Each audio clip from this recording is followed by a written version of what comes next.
Welcome everybody to the first in a series of short videos that I'm going to be creating about how you can create a watercolor painting and then present it without framing it under glass.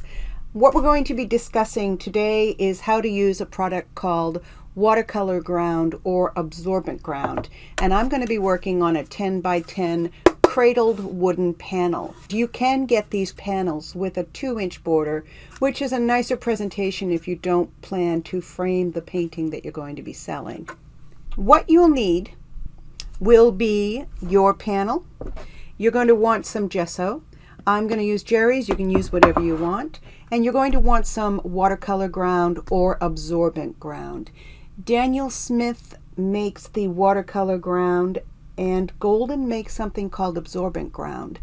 And the Golden is less expensive, so I would recommend that you experiment with both of those. You could also try making your own absorbent ground at home. And to do that, you would just mix 1 part of Liquitex modeling paste with 3 parts of gesso.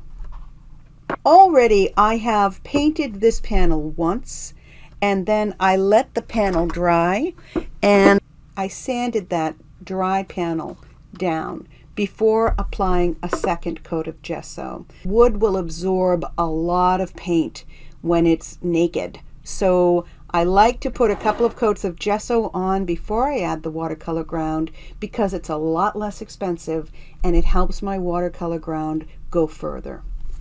I've applied my first coat of gesso. I've sanded it, I wiped the dust off, and I'm going to do my final coat of gesso. And what I want to do as I apply my final coat is I want to make sure that I get the board covered, moving in one direction and going all the way across the board.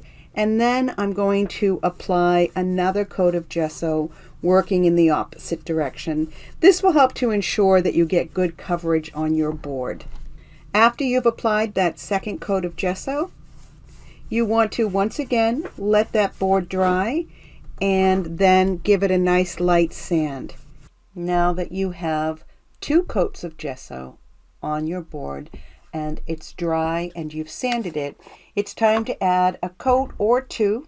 I recommend that you experiment of your absorbent ground. You're going to apply the absorbent ground in the same manner that we applied the gesso, working all the way across the board in one direction and then working across the board completely in the opposite direction. If you want, you could experiment with sanding and not sanding. It's always nice to have a little bit of extra tooth when you're working with watercolor on paper. So you may find the same to be true on your board. Now that you've finished prepping your panel, you're ready to complete your painting. You'll find that while absorbent ground does make wood behave more like paper, it is not exactly the same as painting on watercolor paper. You'll find that your colors will lift a little more easily when you come back into glaze. When your painting is done, you'll want to get a spray varnish. Take the painting outside, set it on cardboard, give it a light coat, and keep the can about 8 inches away from your painting to just give it a light dusting and seal those colors underneath a little bit of some varnish. Then, when it's dry, you can apply a second coat of varnish using a brush.